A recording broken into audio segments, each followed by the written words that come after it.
दोस्तों, पूरे संसार में सबसे बड़ा धन सुख और शांति है और हम सभी यही चाहते हैं कि हमारे घर में सुख और शांति बनी रहे। लेकिन हम अक्सर देखते रहते हैं कि सभी परिवार में लड़ाई झगड़े चलते रहते हैं और उन झगड़ों से पूरे परिवार का माहौल ख़राब हो जाता है। परिवार के लोग ही एक दूसरे से घृणा करने लगते हैं, वही एक दूसरे के खिलाफ साजिशें रचते रहते हैं। भाई भाई को देखकर खुश नहीं होता है, बेटे को पिता से दिक्कत है। छोटी छोटी बातों को लेकर ही हम आपस में लड़ाई झगड़े करने लग जाते हैं, जिससे पूरे परिवार में तनाव बना रहता है। आखिर परिवार में लड़ाई झगड़े क्यों होते हैं, क्या कारण है झगड़ों का? आज इस कहानी के माध्यम से हम यह जानेंगे और हम इसमें आज ये भी जानेंगे कि कैसे हम इन लड़ाई झगड़ों को दूर कर सकते हैं, घर में कैसे खुशहाली का माहौल ला सकते हैं।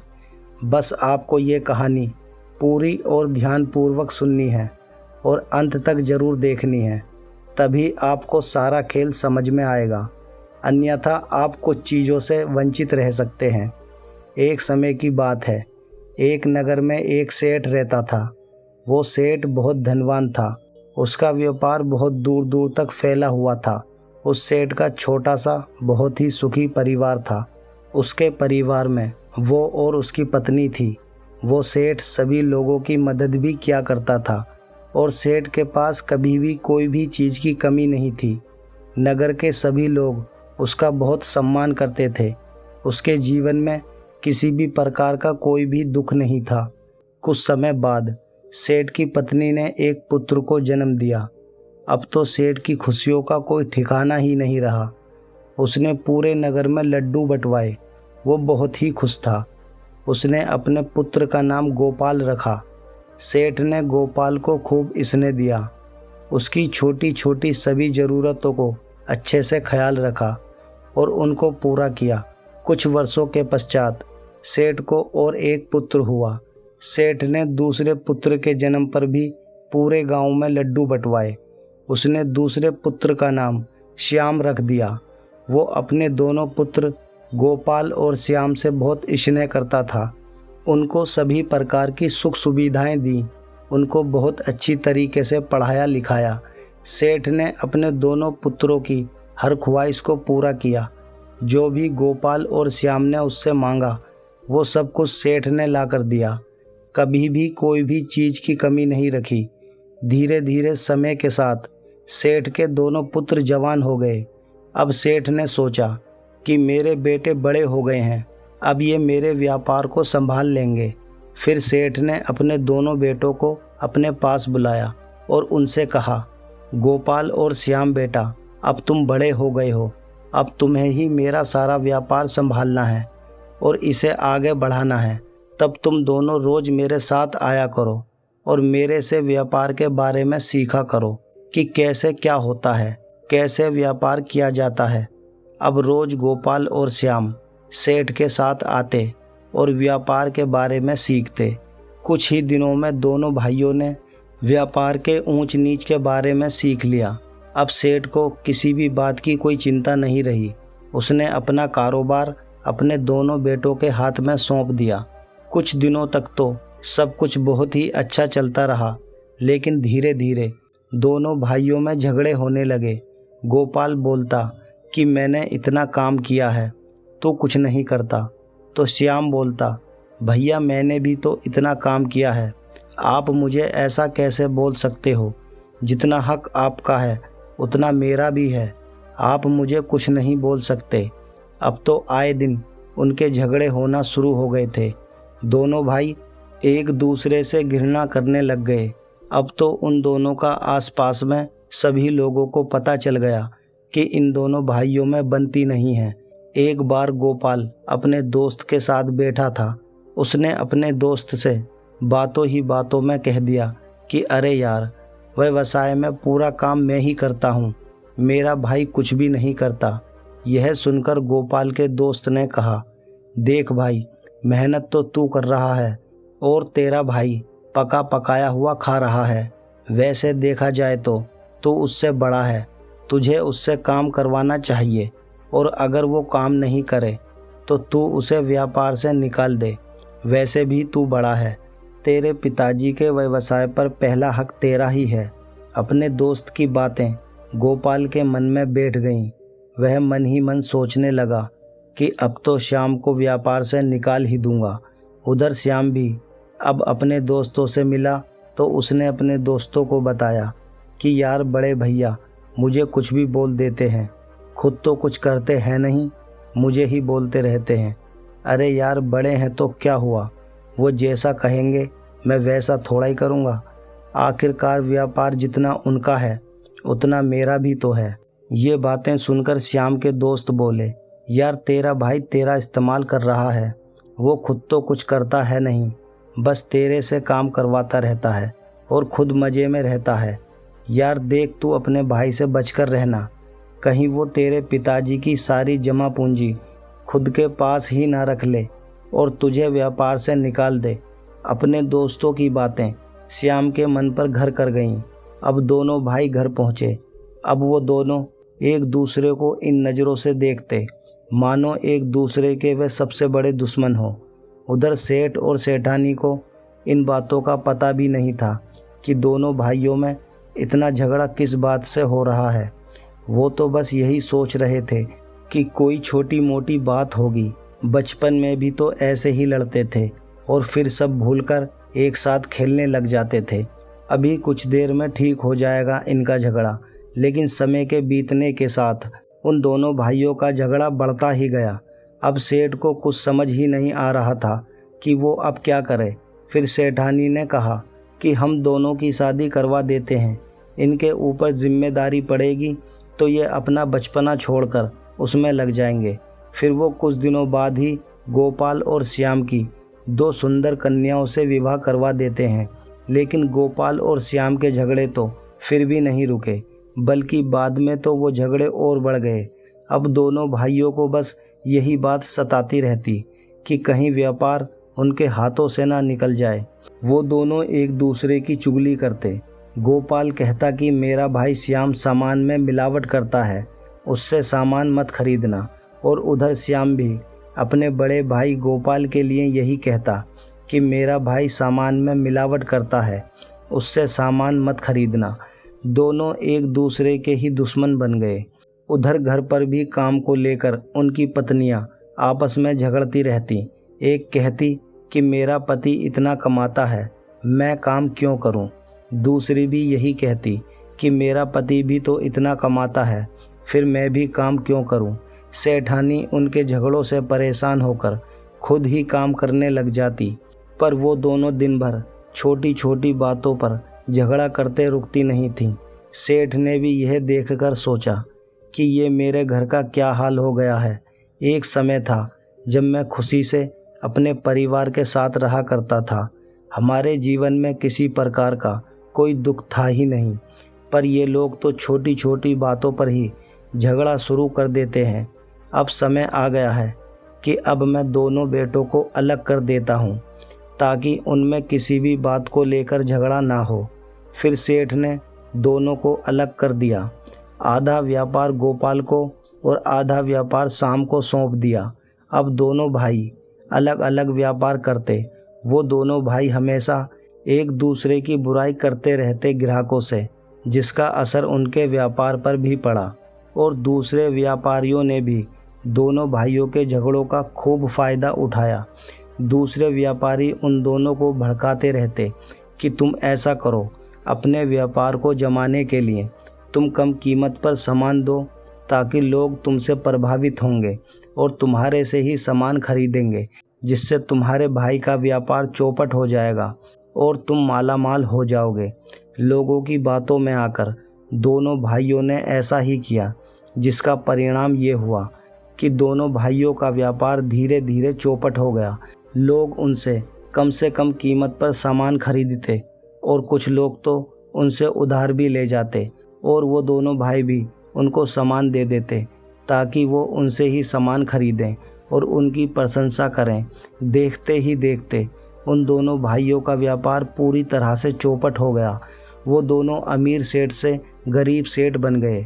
अब तो उनकी ऐसी हालत हो गई थी कि वो अपना घर भी ठीक से नहीं चला पा रहे थे।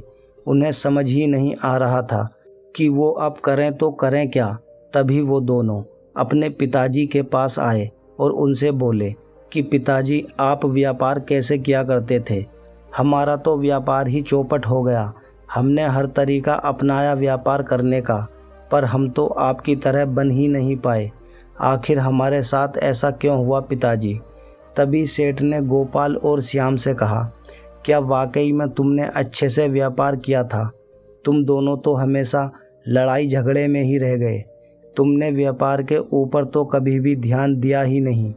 तब दोनों भाई अपने पिता से बोले कि पिताजी, अब बताइए हम क्या करें? तब सेठ ने कहा, तुम्हारी समस्या का समाधान तो मेरे गुरुदेव ही दे सकते हैं। तुम उनके पास जाओ। वो पास ही के नगर में नदी के किनारे में आश्रम बनाकर रहते हैं।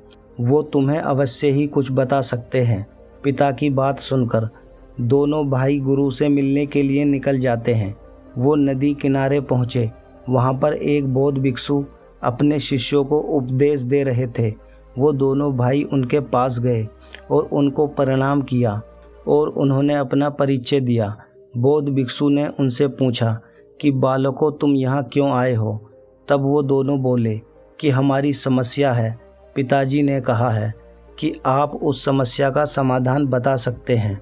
कृपया आप हमारी समस्या का समाधान कीजिए। बौद्ध भिक्षु ने उन दोनों से कहा कि बताओ तुम्हारी क्या समस्या है। तभी वो बोलते हैं कि गुरुदेव, पहले तो हमारा व्यवसाय बहुत ही अच्छे से चल रहा था, लेकिन धीरे धीरे हमारा पूरा व्यापार चौपट हो गया। हमने वो सभी करके देख लिया जो हमें करना चाहिए था। हमने लोगों को कम कीमत पर भी सामान दिया, पर फिर भी हमारा व्यवसाय बढ़ा नहीं, बल्कि पूरी तरह से बर्बाद हो गया। बौद्ध भिक्षु दोनों भाइयों की बातें बड़े ही ध्यान से सुन रहे थे।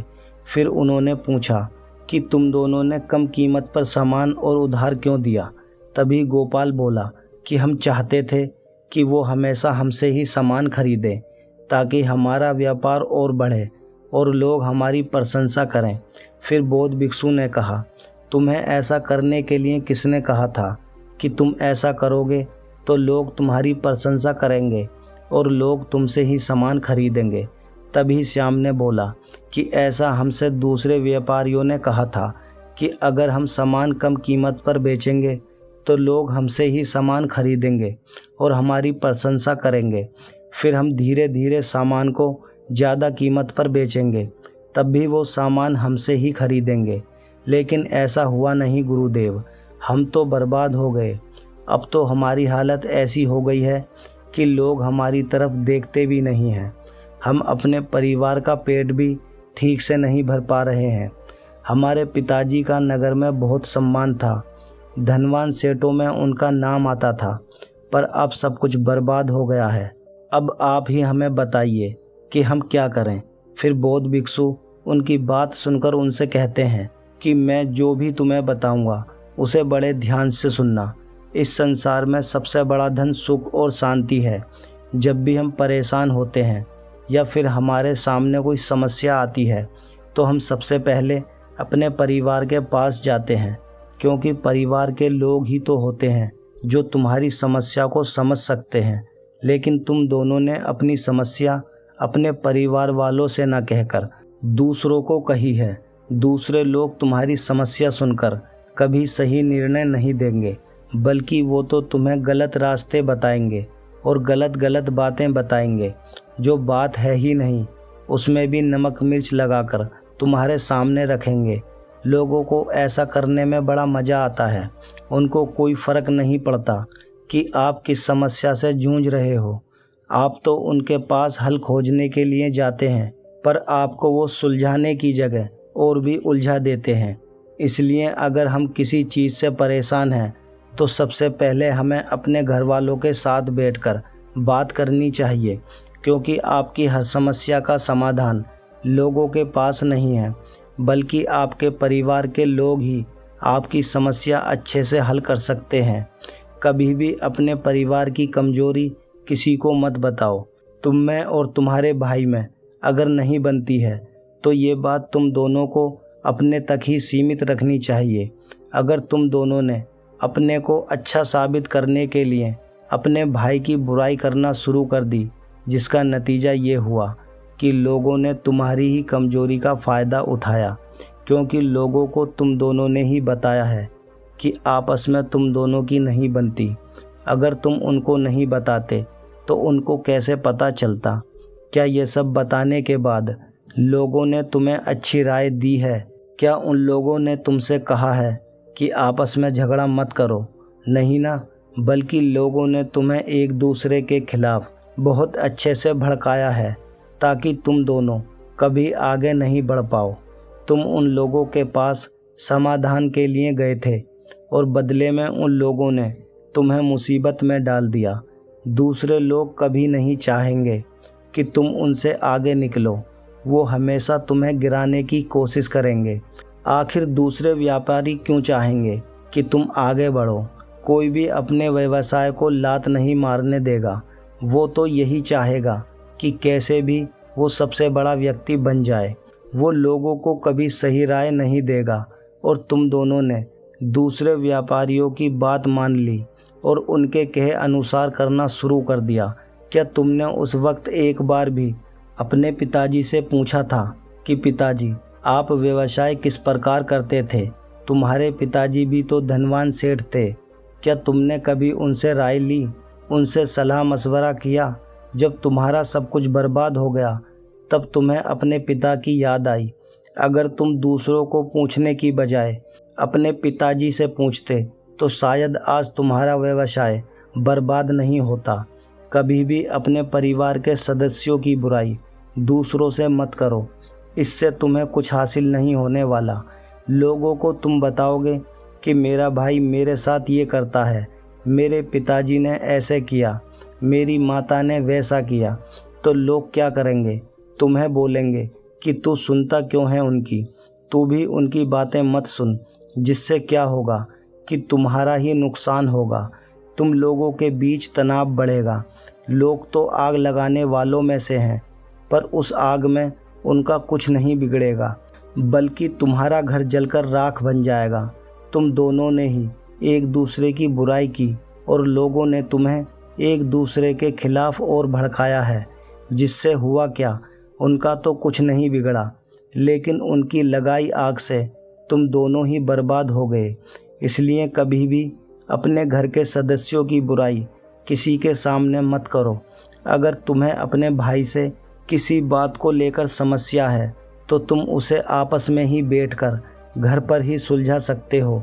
उसका कोई ना कोई हल अवश्य ही निकाल सकते हो। अगर तुम दोनों भाई मिलजुल कर व्यापार करते तो अपने पिता से भी बड़े सेठ बनते। तुम्हारे पिताजी अकेले थे, मगर तुम दो हो। दोनों मिलकर दुगनी मेहनत करके अपने व्यापार को बुलंदियों तक पहुंचा सकते थे, लेकिन तुम दोनों ने तो एक दूसरे की बुराई करने में ही सारा वक्त निकाल दिया। हर परिवार में छोटे मोटे झगड़े चलते रहते हैं, लेकिन उन बातों से परिवार को कभी बिखरना नहीं चाहिए। जहाँ 5-10 लोग रहेंगे वहाँ कुछ ना कुछ मन मुटाव तो ज़रूर होगा, लेकिन हमें उन छोटी मोटी बातों पर ध्यान नहीं देना चाहिए। ऐसी बातें कुछ समय बाद अपने आप ही ठीक हो जाती हैं। अगर तुम उन छोटी मोटी बातों पर झगड़ा करना शुरू करोगे तो बात और भी बढ़ जाएगी। अगर आपसे बड़े आपको 2 बात बोल भी दें तो उन बातों को सुन लो, उससे कुछ नहीं होगा। लेकिन अगर आप भी उनको साथ साथ जवाब देंगे तो परिवार में तनाव बढ़ेगा और आपका घर बिखर जाएगा। हमें ज़्यादा से ज़्यादा समय अपने परिवार के साथ बिताना चाहिए ताकि उनके व्यवहार और उनकी भावनाओं का पता चले। परिवार के सभी सदस्य एक दूसरे से बहुत प्यार करते हैं, मगर वह दूसरों की बातों में आकर एक दूसरे के खिलाफ हो जाते हैं। अगर तुम्हारे ऊपर कोई भी मुसीबत आएगी तो सबसे पहले तुम्हारा परिवार ही तुम्हारा साथ देगा। बाकी के लोग तो तुम्हें उस मुसीबत में मरने के लिए छोड़ जाएंगे। परिवार में सुख शांति तभी बनी रह सकती है जब हम एक दूसरे को समझेंगे। हमेशा परिवार के लोगों का सम्मान करें, उनकी भावनाओं को समझें। परिवार के साथ से और अपनी ईमानदारी से तुम दोनों अपने व्यापार को फिर से खड़ा कर सकते हो। बस मेरी ये बातें हमेशा याद रखना। उसके बाद गोपाल और श्याम बौद्ध भिक्षु को प्रणाम करते हैं और दोनों एक दूसरे के गले लग जाते हैं और ये वादा करते हैं कि अब वो मिलजुल कर रहेंगे और साथ में ही अपना व्यवसाय खड़ा करेंगे। कभी फिर से दूसरों की बातों पर नहीं आएंगे और ना ही परिवार की बातें किसी को बताएंगे। तो दोस्तों, कैसी लगी आपको ये कहानी पसंद आई हो तो कमेंट बॉक्स में ज़रूर बताएं। मिलते हैं अगली कहानी में। तब तक आप अपना ख्याल रखिए। धन्यवाद।